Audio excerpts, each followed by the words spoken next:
tam giác ha. Đấy.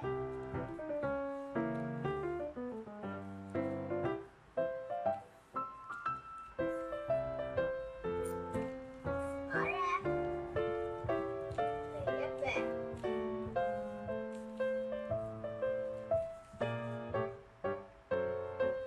Rồi, tiếp theo chúng ta sẽ đẩy hai bên này vào để làm thành hình tam giác ha. Hình tam giác là hình tam giác nhỏ, có thể hai mặt.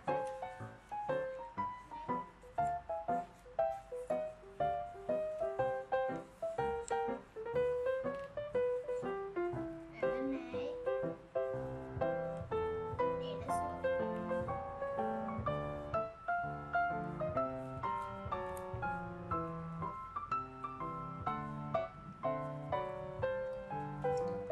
Rồi các bạn sẽ lấy góc bên này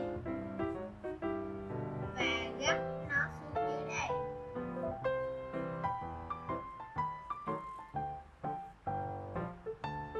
Các bạn sẽ để góc bên ngoài gấp vào.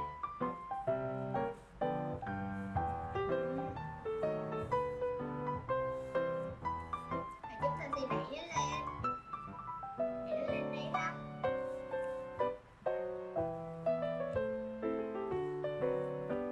Và sửa cái này để qua đằng sau.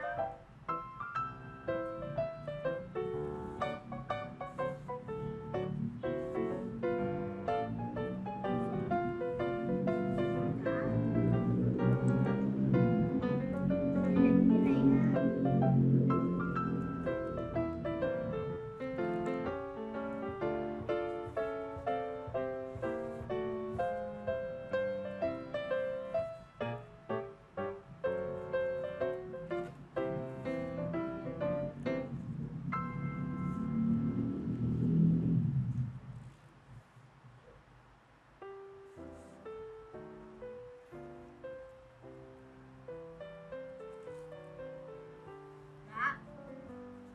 Như thế này thì bên đây các bạn cũng làm giống vậy ha.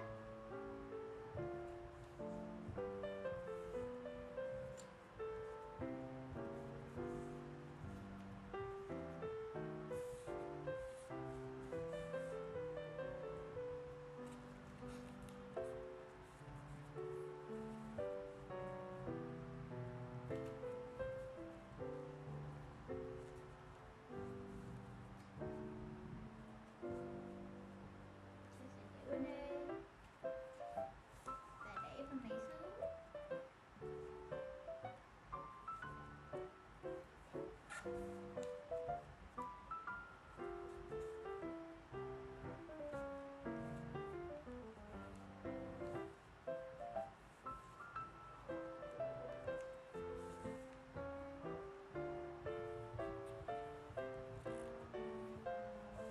Các bạn sẽ sao cho rành này là được ha. Đây.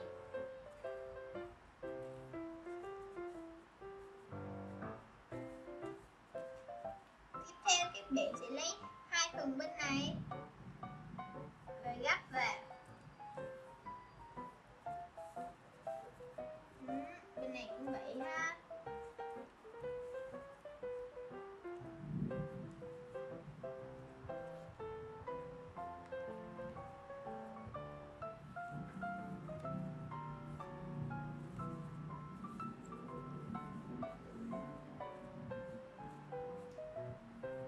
Bây giờ chúng ta sẽ mở hai bên này ra.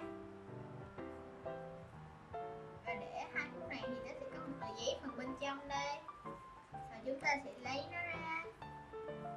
Lấy cẩn thận ha các bạn. Và giữ hai bên lại. Đè nó qua. Qua hai bên.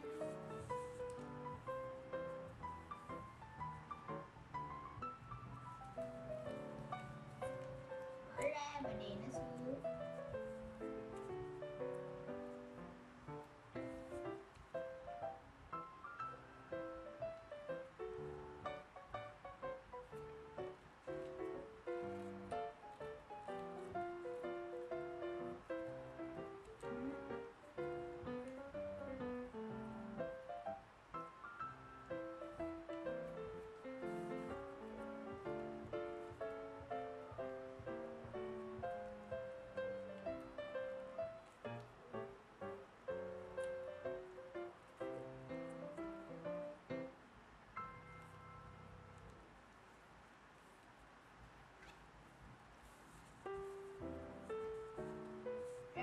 mở phần này, các bạn cũng sẽ lấy nó ra kiểu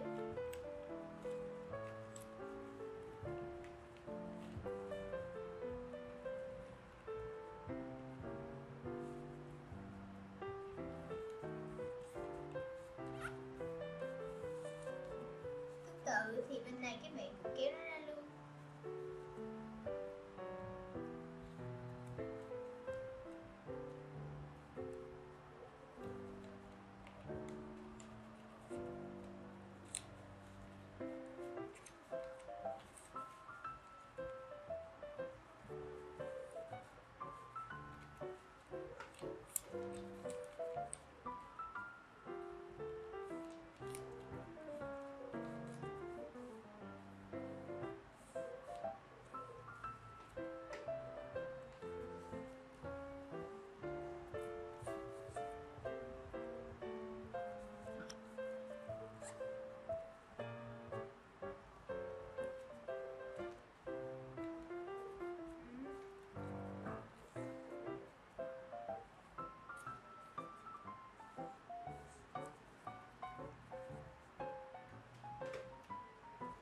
Rồi các bạn sẽ gấp nó vào. Mình lấy nếp lại ha.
Chúng ta sẽ chỉnh lại cho nó đẹp ha.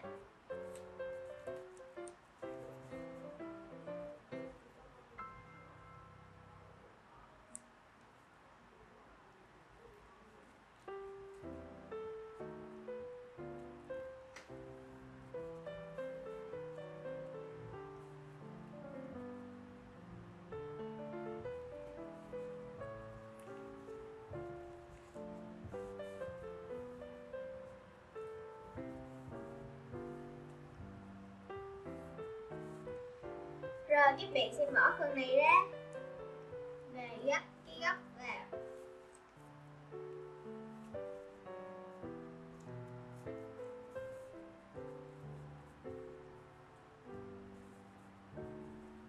Và chúng ta sẽ để lại cái hình như thế này ha.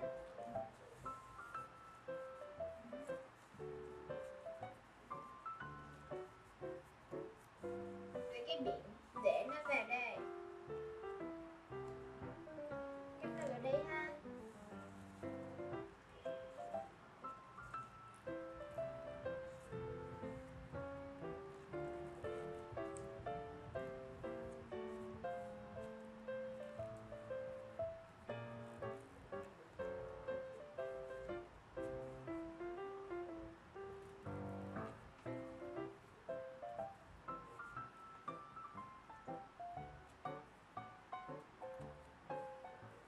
Rồi, các bạn sẽ gấp cái đồng này xuống dưới đây, xuống dưới cái gạch này ha.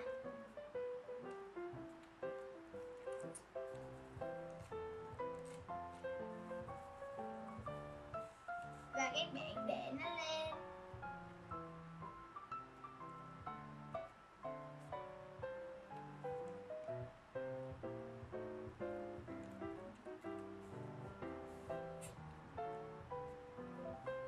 Và chúng ta sẽ kéo phần này ra.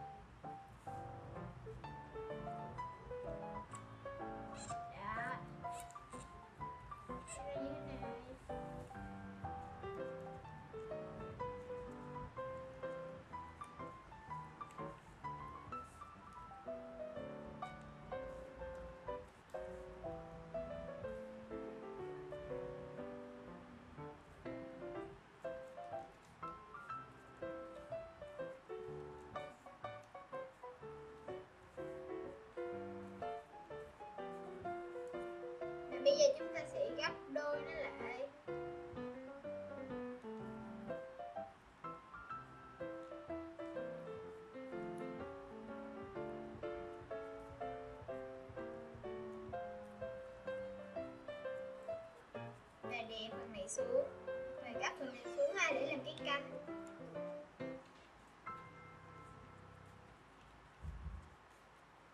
Bên này cũng vậy.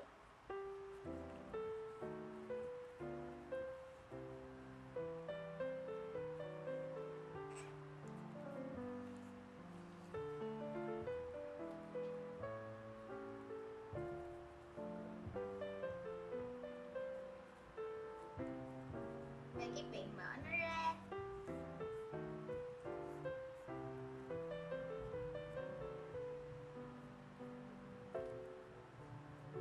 Vậy là xong ha.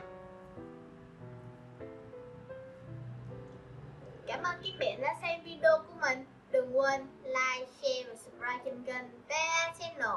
Xin chào và hẹn gặp lại các bạn ở những video sau.